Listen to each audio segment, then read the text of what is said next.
Bismillahirrahmanirrahim. Assalamualaikum warahmatullahi wabarakatuh. Perkenalkan, saya Putri Sugiharti Pramesti. Saya di sini sebagai moderator dari kelompok 8. Anggota kelompok 8 terdiri dari Siti Halimah Sakia, Tasya Febriani Adriani, Lailatul Qoston, dan saya sendiri Putri Sugiharti Pramesti, dan yang terakhir Asy Nurhayati. Kami di sini akan mempresentasikan mata kuliah Metodologi Studi Islam yang berjudul Penelitian Agama dan Keagamaan. Sebelum presentasi ini dimulai, mari kita bersama-sama membaca basmalah. Bismillahirrahmanirrahim.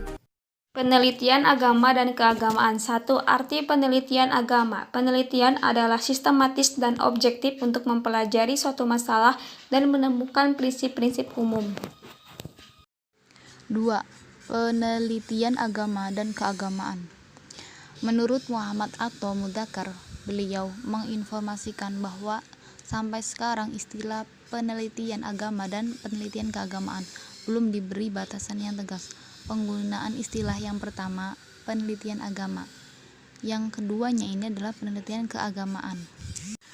Nah, dalam mencangkup pelatihan penelitian agama, kedua istilah tersebut memiliki arti yang sama menurut Atho Mudzakkar.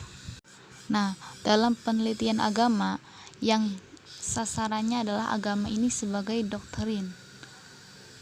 Yang untuk penelitian keagamanya ini yang sasarannya adalah agama ini sebagai gejala sosial. Ada dua bidang penelitian agama. Yang pertama, penelitian tentang sumber ajaran agama yang telah melahirkan disiplin ilmu tafsir dan ilmu hadis. Yang kedua, pemikiran dan pemahaman terhadap ajaran yang terkandung dalam sumber ajaran agama itu, yakni usul fikih yang merupakan metodologi ilmu agama. Sedangkan penelitian tentang hidup keagamaan adalah penelitian tentang praktik-praktik ajaran agama yang dilakukan oleh manusia secara individu dan kolektif. Berdasarkan batasan tersebut, penelitian hidup keagamaan meliputi hal-hal tersebut. Yang pertama, perilaku individu hubungannya dengan masyarakatnya yang didasarkan atas agama yang dianutnya. Yang kedua, perilaku masyarakat atau suatu komunitas, baik perilaku politik, budaya maupun lainnya, yang mendefinisikan dirinya sebagai penganut suatu agama. Yang ketiga, ajaran agama yang membentuk pranata sosial, corak perilaku dan budaya masyarakat beragama. Ketiga, konstruksi teori penelitian keagamaan. Yang pertama, pengertian konstruksi teori penelitian agama. Dalam Kamus Umum Bahasa Indonesia, WJS Poerwadarminta mengartikan konstruksi adalah cara membuat bangunan dan dapat pula berarti susunan dan hubungan kata di kalimat atau di kelompok kata. Sedangkan teori berarti pendapat yang ditemukan sebagai suatu keterangan mengenai suatu peristiwa, dan berarti pula asas-asas dan hukum-hukum umum yang dasar suatu kesenian atau ilmu pengetahuan. Selain itu, teori dapat pula berarti pendapat, cara-cara, dan aturan-aturan untuk melakukan sesuatu. Teori-teori yang digunakan dalam penelitian: yang pertama, teori perubahan sosial. Yang kedua, teori struktural fungsional. 3. Teori antropologi dan sosiologi agama. Keempat, teori budaya dan tafsir budaya simbolik. Kelima, teori pertukaran sosial. 6. Teori sikap. Macam-macam. 2. Penelitian agama dan keagamaan. Penelitian agama adalah agama sebagai doktrin. Penelitian keagamaan yang sasarannya adalah agama sebagai gejala sosial.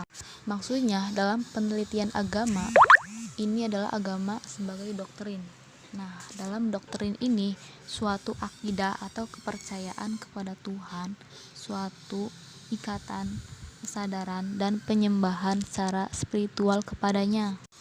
Penelitian keagamaan adalah agama sebagai gejala sosial.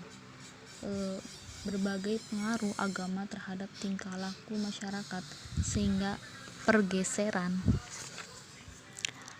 perkembangan masyarakat dapat mempengaruhi pemikiran teologi antar keagamaan. Nah, di antara dua istilah tersebut memiliki arti yang sama menurut Muhammad atau Mudzakkar. 3. Konstruksi teori penelitian keagamaan. Pertama, pengertian konstruksi teori penelitian agama. Dalam Kamus Umum Bahasa Indonesia, WJS Poerwadarminta mengartikan konstruksi adalah cara membuat atau menyusun bangunan-bangunan atau jembatan dan sebagainya, dan dapat pula berarti susunan dan hubungan kata di kalimat atau di kelompok kata. Sedangkan teori artinya pendapat yang dikemukakan sebagai suatu keterangan mengenai suatu peristiwa atau kejadian, dan berarti pula asas-asas dan hukum-hukum umum yang dasar suatu kesenian atau ilmu pengetahuan. Selain itu, teori dapat pula berarti pendapat, cara-cara, dan aturan-aturan untuk melakukan sesuatu. Teori-teori yang digunakan dalam penelitian adalah teori perubahan sosial, teori struktural, teori antropologi dan sosiologi agama, teori budaya dan tafsir budaya simbolik, teori pertukaran sosial, teori sikap. Dengan penelitian di atas, teori-teori yang dibangun dalam ilmu-ilmu sosial, ia disebut penelitian keagamaan atau religious research. Dalam pandangan Middleton, atau penelitian hidup agama dalam pandangan Johann S. Paraja, karena objeknya adalah perilaku terekat tinjaniah. Nah, dapat disimpulkan bahwa yang dimaksud dengan telaah konstruksi teori penelitian agama adalah suatu upaya memeriksa, mempelajari, mengamalkan, dan memahami cara sama, susunan atau bangunan dasar-dasar atau hukum-hukum dan ketentuan lainnya yang diperlukan untuk melakukan penelitian terhadap bentuk pelaksanaan ajaran agama sebagai dasar pertimbangan untuk mengembangkan pemahaman ajaran agama sesuai tuntutan zaman. 2. Macam-macam penelitian. Dalam macam-macam penelitian ini ada berbagai segi metode dan rancangannya ini dapat dikemukakan. Pertama, penelitian historis. Nah, tujuannya ini sebagai untuk membuat rekonstruksi masa lampau secara sistematis dan objektif dengan cara mengumpulkan, mengevaluasi, serta mensistematiskan bukti-bukti untuk menegakkan fakta dan memperoleh kesimpulan-kesimpulan yang kuat.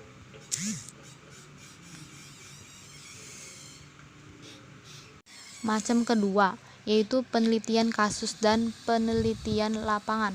Tujuannya kasus dan penelitian lapangan ini adalah untuk mempelajari secara intensif tentang latar belakang, keadaan, cara, dan interaksi lingkungan suatu unit sosial.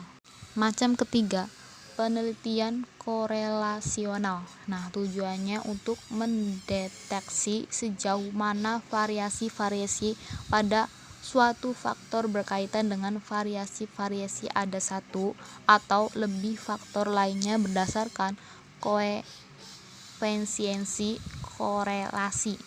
Macam keempat, penelitian kausal. Ini bertujuan untuk menyelidiki kemungkinan hubungan sebab akibat dengan cara berdasarkan atas pengamatan terhadap akibat yang ada, mencari kembali faktor yang kemungkinan menjadi penyebab melalui data tertentu. Macam kelima, penelitian eksperimental sungguhan. Tujuannya ini untuk menyelidiki kemungkinan hubungan sebab akibat dengan cara mengenakan kepada satu atau lebih kelompok eksperimental dan membandingkan hasilnya dengan satu atau lebih kelompok yang tidak dikenal kondisi perlakuan. Macam keenam, penelitian tindakan. Ini bertujuan untuk mengembangkan keterampilan-keterampilan baru atau cara pendekatan baru dan untuk memecahkan masalah dengan penerapan langsung di dunia kerja atau dunia aktual yang lain. Yang macam yang ketujuh, penelitian survei. Nah, ini dapat digunakan untuk 7 tujuan, yaitu untuk penjajakan, penggambaran, penjelasan, penegasan, keperluan penilaian, prediksi, landasan bagi penelitian yang lebih bersifat operasional. Nomor 3. Langkah-langkah penyusunan draft penelitian dan pengajian Islam. Suatu rencana penelitian dapat dibagi dalam 8 langkah. Pertama, pemilihan personal. Kedua, penentuan ruang lingkup penelitian. 3. Pemeriksaan tulis-tulis yang bersangkutan. 4. Perumusan kerangka teoritis. 5. Penentuan konsep-konsep. 6. Perumusan hipotesis. 7. Pemilihan metode pelaksanaan penelitian. 8. Perencanaan sampling. Setidaknya ada 5 unsur yang harus ada dalam penelitian agama. Pertama, latar belakang masalah. Kedua, studi keputusan. Ketiga, landasan teori dan hipotesis. Keempat, metode penelitian. Dan yang terakhir, kerangka analisis.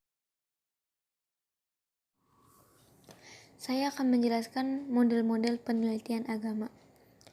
Yang pertama, yaitu analisis sejarah. Agar kita mengerti persoalan manusia sekarang, kita harus mempelajari sejarah masa silam. Dalam hal ini, sejarah hanya sebagai metode analisis atas dasar pemikiran bahwa sejarah dapat menyajikan gambaran tentang unsur-unsur yang mendukung timbulnya suatu lembaga. Pendekatan sejarah bertujuan untuk menemukan inti karakter agama dan meneliti sumber klasik sebelum dicampur yang lain. Dalam menggunakan data historis, sejarawan cenderung menyajikan detail dari situasi sejarah tentang sebab akibat dari suatu kejadian. Yang kedua, yaitu tentang analisis lintas budaya. Analisis lintas budaya biasa diartikan dengan ilmu antropologi, karena dilihat dari definisi antropologi sendiri secara sederhana, dapat dikatakan bahwa antropologi mengkaji kebudayaan manusia dengan membandingkan pola-pola sosial keagamaan di beberapa daerah kebudayaan. Sosial dapat memperoleh gambaran tentang korelasi unsur budaya tertentu atau kondisi sosial kultural secara umum. Weber mencoba membuktikan teorinya tentang relasi antara etika Protestan dengan kebangkitan kapitalisme melalui kajian agama dan ekonomi di India dan Cina. Yang ketiga yaitu eksperimen. Penelitian yang menggunakan eksperimen agak sulit dilakukan dalam penelitian agama. Dalam beberapa hal, eksperimen dapat dilakukan dalam penelitian agama. Misalnya, untuk mengevaluasi perbedaan hasil belajar dari penelitian agama. Yang keempat, yaitu observasi partisipatif. Dengan partisipatif dalam kelompok, peneliti dapat mengobservasi perilaku orang-orang dalam konteks religius, baik diketahui atau tidak oleh orang yang sedang diobservasi, dan diantaranya kelebihannya yaitu memungkinkan pengamatan simbolik antar anggota kelompok secara mendalam. Adapun kelemahannya yaitu terbatasnya data pada kemampuan observasi. Yang kelima yaitu riset survei dan analisis statistik. Penelitian survei dilakukan dengan menyusun kuesioner interview dengan sampel dari populasi. Sampel biasa berupa organisasi keagamaan atau penduduk suatu kota atau desa. Prosedur penelitian ini dinilai sangat berguna untuk memperlihatkan korelasi dari karakteristik keagamaan tertentu dengan sikap sosial atau atribut keagamaan tertentu. Keenam, yaitu analisis isi. Dengan metode ini, peneliti mencoba mencari keterangan dari tema-tema agama, baik berupa tulisan, buku-buku, doktrin maupun deklarasi teks, dan lainnya. Umpamanya, sikap kelompok keagamaan dianalisis dan dari substansi ajaran kelompok tersebut.